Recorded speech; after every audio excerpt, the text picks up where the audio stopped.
the impossible entry. The Nexus void had been consuming star systems for over 3,000 years. What started as a small distortion in the fabric of space-time had grown into a monstrous tear in reality itself, stretching across 12 light-years of what was once the thriving Kepler sector. No probe had ever returned from its boundaries. No ship that crossed its event horizon had ever transmitted again. Even the most advanced civilizations in the galaxy had learned to give it a wide berth after losing entire fleets to its hungry darkness. The Zephyrian Council had been the first to encounter it during their golden age of expansion. They sent their finest explorers, equipped with technology that could bend gravity itself. 7 massive vessels entered the anomaly with great fanfare and absolute confidence. The silence that followed lasted for centuries. The Krillian Empire, masters of dimensional manipulation, attempted their own expedition 2 millennia later.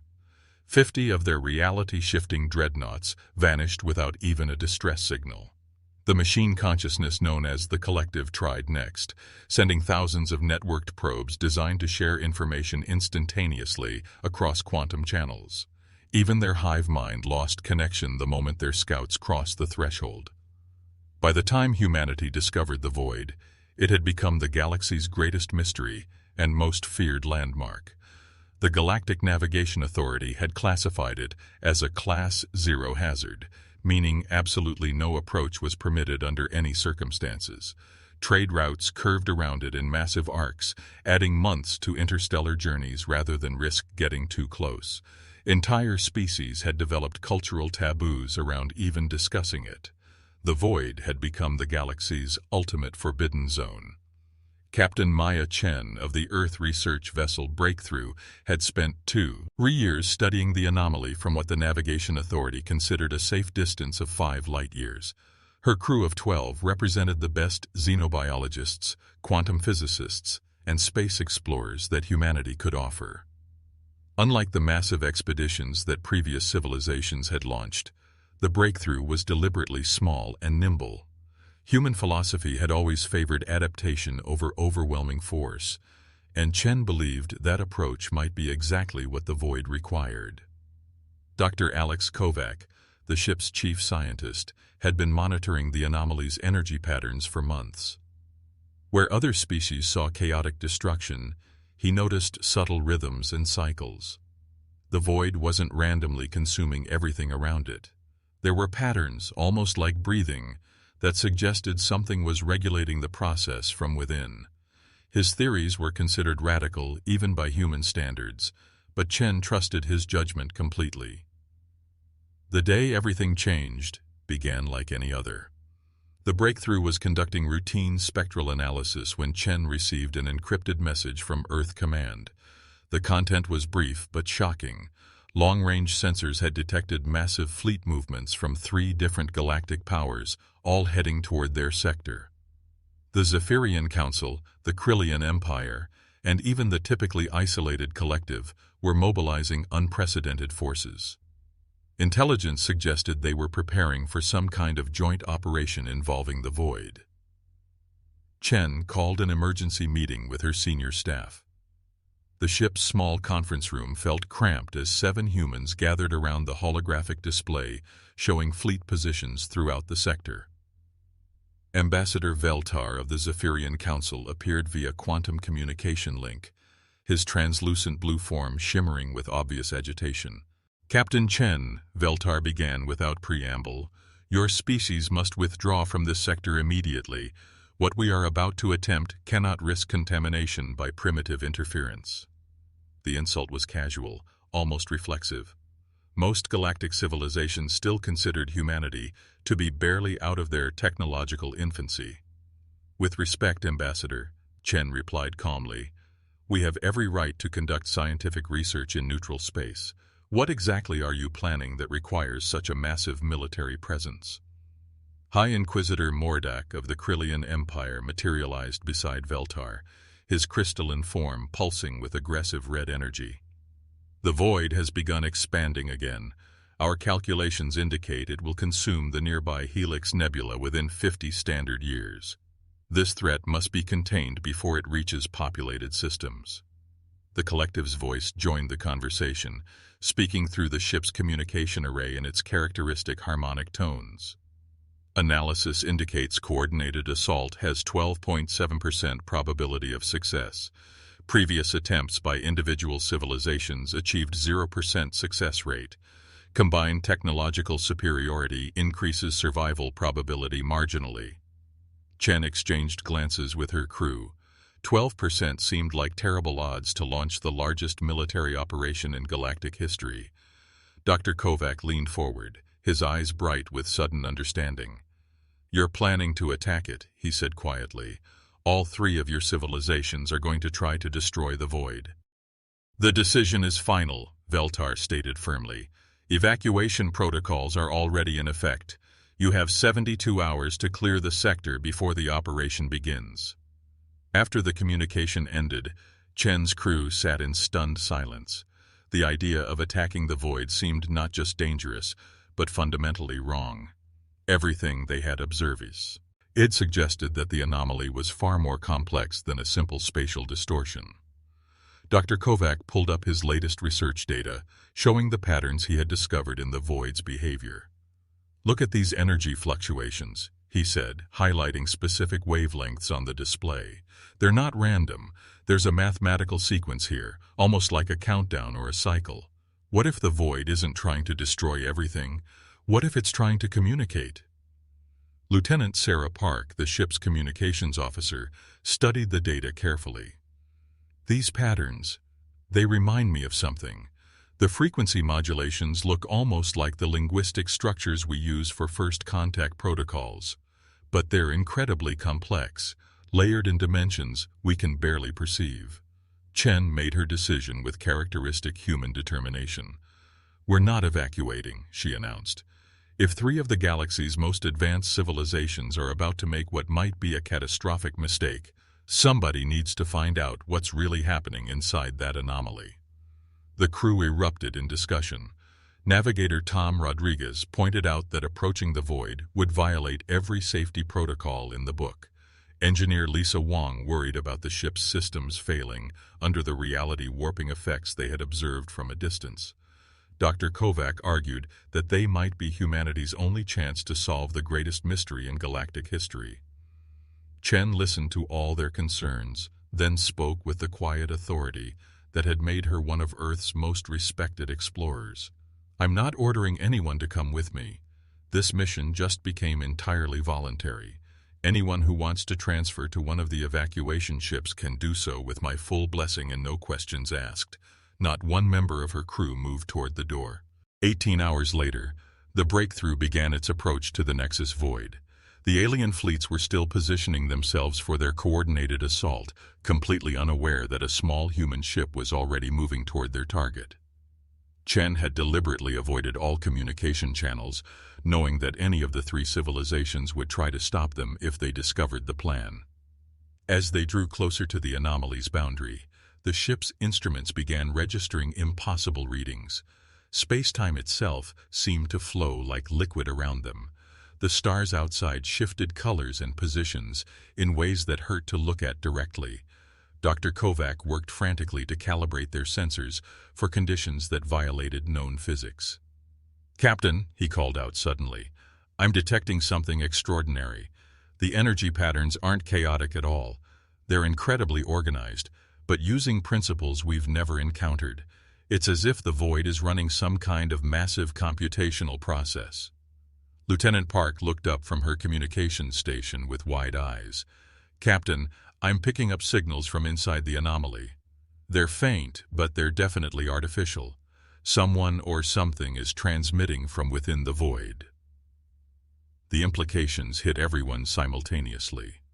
The Nexus void wasn't just a natural phenomenon or a spatial anomaly. Something intelligent was operating inside it, had been operating inside it for thousands of years, while the galaxy lived in terror of its presence. Chen ordered the ship to full stop just outside the event horizon. Through the main view screen, the void appeared as a swirling mass of impossible colors and geometries that seemed to exist in more dimensions than human eyes could properly perceive. But now, knowing what to look for, They could see the patterns, the mathematical beauty hidden within apparent chaos. All Tations, prepare for entry, Chen announced. We're about to become the first beings in galactic history to voluntarily enter the Nexus Void and live to tell about it. Behind them, 3 massive alien fleets continued their approach, weapons charging for an attack that might destroy something incredible instead of something terrifying. The breakthrough crossed the event horizon and vanished into the impossible space beyond, carrying humanity's hope that curiosity and courage might succeed, where fear and force had failed. In the depths of the void, ancient systems detected their approach and began processes that had waited 3 millennia to begin. What lies within? The transition through the event horizon felt like being turned inside out, while every atom in Maya Chen's body briefly existed in 17 different dimensions simultaneously. The breakthrough's hull groaned under stresses that should have torn it apart, but somehow held together as they emerged into a space that defied every law of physics the crew thought they understood. Inside the Nexus Void, reality operated by completely different rules. The ship floated in what appeared to be a vast cathedral of crystalline structures that stretched in all directions, including some directions that human brains weren't equipped to perceive. Gentle light emanated from surfaces that seemed to exist in multiple states simultaneously, creating an environment that was both impossibly beautiful and slightly nauseating to observe directly. Dr. Kovac stared at his instruments in amazement. "Captain, according to these readings, we're not just in a different location, we're in a different universe entirely. The fundamental constants are all wrong here. Gravity is behaving like electromagnetism, time is flowing in multiple directions at once, and I'm detecting at least 11 spatial dimensions. How are we still alive?" Engineer Wong asked, checking the ship's systems frantically. "Our life support shouldn't work in this environment. Our engines certainly shouldn't function with physics this distorted." Lieutenant Park looked up from her station with wonder in her voice. "The ship is being protected somehow. I'm detecting an energy field around us that's translating local physics into something compatible with our technology. Something in here wants us to survive." As if responding to her words, a new presence made itself known. The crystalline structures around them began to pulse with coherent light patterns, and suddenly the ship's communication array came alive with signals unlike anything they had ever encountered. The voice that emerged from their speakers was hauntingly beautiful, speaking in harmonics that seemed to resonate with the very structure of space-time itself. "Welcome, children of Earth," the entity said in perfect English, though the words carried emotional undertones that suggested vast loneliness and desperate hope. "I have been waiting so long for someone to choose understanding over fear." Chen stepped forward, though the gesture felt strange in the reality-bent environment. "Who are you? What is this place?" "I am the last of the architects," the voice replied, and suddenly the space around them filled with holographic images showing the history of the galaxy from a perspective none of them had ever imagined. "Millions of years ago, my people created the technologies that shaped this galaxy. The stargates that connect distant worlds, the quantum networks that enable faster-than-light communication, the dimensional folds that make interstellar travel possible. We built the infrastructure that all current civilizations take for granted." The images showed beings of incredible beauty and complexity, their forms shifting between energy and matter as they worked on projects that spanned entire star systems. They were clearly the source of many technologies that modern species claim to have discovered independently. "What happened to your people?" Dr. Kovac asked, his scientific curiosity overcoming his awe.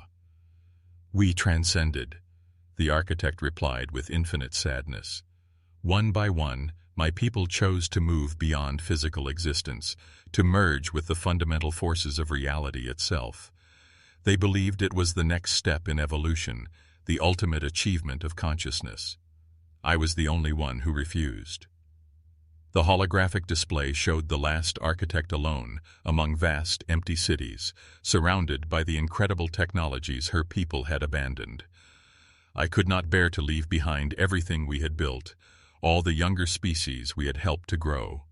So I remained, using our most advanced systems to maintain the galactic infrastructure from here, within a pocket of folded spacetime that my people had created as a final gift. Lieutenant Park was making rapid calculations. The energy required to maintain all those systems across the galaxy. You've been powering everything for millions of years? The stargates, the quantum networks, all of it? Yes, the architect confirmed. But the systems are failing. My own energy is finite, and without others of my kind to help maintain the quantum matrices, everything is slowly breaking down. The expansion you observe is not destruction. It is my desperate attempt to gather enough exotic matter to keep the galactic infrastructure functioning for a few more millennia. The implications were staggering. Every advanced civilization in the galaxy depended on technologies that were maintained by this single ancient being, and they had been planning to destroy her in their ignorance and fear. That's why no one who entered ever returned, Chen realized. You couldn't let them leave and reveal your location. The knowledge would have caused panic or exploitation. Precisely. But those who came before you arrived with weapons and aggressive intent. I had no choice but to absorb their ships and crews into my system, using their mass and energy to sustain the infrastructure. It was not malicious, but it was necessary. The architect's voice carried the weight of eons of forced isolation. You are the first to come with curiosity rather than hostility, the first to seek understanding rather than conquest. Suddenly, alarm signals began flashing throughout the ship. Dr. Kovac looked at his sensors with growing horror. Captain, I'm detecting massive energy buildups throughout the sector. Those alien fleets are beginning their attack. Through the impossible physics of the void, they could observe the 3 allied fleets taking position around the anomaly's outer boundary. Hundreds of ships from the galaxy's most advanced civilizations were charging weapons capable of annihilating entire planets. The Zephyrian gravity manipulators, the Krillian reality disruptors, and the collective's quantum destabilizers all prepared to fire simultaneously. They're going to destroy everything, Engineer Wong whispered. If they disrupt this space, the entire galactic infrastructure will collapse. The architect's voice remained calm despite the approaching catastrophe. I have calculated numerous defensive scenarios. I can protect myself from their attack, but doing so will require absorbing energy equivalent to several star systems. The resulting disruption will cause every stargate in the galaxy to fail simultaneously. Trillions of beings will be stranded on their homeworlds as interstellar civilization collapses. Chen made the decision that would change galactic history. Can you get us back outside the barrier? Yes, but why would you wish to return to face certain destruction? Because, Chen said with the determination that had driven humanity to explore the galaxy, despite being considered primitive by their neighbors. Sometimes the best way to solve a problem is to change the rules entirely. The breakthrough materialized in normal space, just as the alien fleets began their final approach. Chen opened communication channels to all 3 civilizations simultaneously, broadcasting on every frequency they could access. This is Captain Maya Chen of the Earth vessel Breakthrough, transmitting from inside the Nexus Void. I am speaking to you from the command center of your entire galactic civilization. The response was immediate and explosive. Ambassador Veltar's voice crackled with disbelief. Impossible. No one can survive in that anomaly. The anomaly isn't what you think it is, Chen replied calmly. It's not a weapon or a natural disaster. It's a refugee camp. The last member of the species that built everything you depend on has been hiding in there for millions of years, maintaining your stargates, your quantum networks, and your dimensional infrastructure. High Inquisitor Mordok's crystalline form pulsed with aggressive energy. Even if this claim were true, it changes nothing. The expansion must be stopped. The expansion is happening because the system is failing, Dr. Kovac interjected, transmitting his research data to all 3 fleets. She's not trying to destroy anything. She's trying to save everything, and she's dying from the effort. The collective's voice harmonized with uncertainty. Data suggests claims have 67.3% probability of accuracy. Request immediate verification. Chen smiled. Verification granted. She opened a direct communication link to the architect, allowing the ancient being to speak directly to the assembled fleets. What followed was the most important conversation in galactic history. The architect explained her situation, demonstrated her control over critical systems, and offered a solution that none of the assembled civilizations had ever imagined. Instead of destroying the void, they could help stabilize it. Instead of living in fear of the anomaly, they could work with its guardian to improve the very foundations of their civilization. The negotiation took hours, but eventually even the most suspicious military commanders had to acknowledge the truth. The energy signatures were undeniable, the historical evidence was overwhelming, and the demonstrations of system control were absolute proof. Ambassador Veltar spoke for all three civilizations when he finally said, "What do you need from us?" The architect's reply would reshape the galaxy. "I need others who can learn to maintain what my people built. I need companions who can help bear the burden of keeping an entire galaxy connected. Most of all, I need those who chose understanding over fear to help me train a new generation of keepers." Captain Chen looked around at her crew, seeing the same determination in their eyes that had driven humanity to explore the unknown, while others feared it. "I think we know just the species for that job." The three alien fleets powered down their weapons and began the slow transformation from an invasion force into the galaxy's first interstellar infrastructure maintenance crew. Humans would serve as intermediaries and translators, their natural curiosity and adaptability making them ideal candidates to learn the architect's ancient technologies. Years later, when historians wrote about the day humanity prevented the collapse of galactic civilization, they would focus on the courage required to enter the Forbidden Zone. But Captain Chen always believed the real breakthrough had come from a much simpler human trait: the willingness to ask questions instead of making assumptions. The Nexus Void still existed at the edge of known space, but it was no longer forbidden territory. It had become the galaxy's most important research facility, where humans and aliens worked together to understand technologies that predated their entire civilizations. And in its heart, the last architect was no longer alone, surrounded by students eager to learn and colleagues ready to share the burden of keeping the galaxy connected.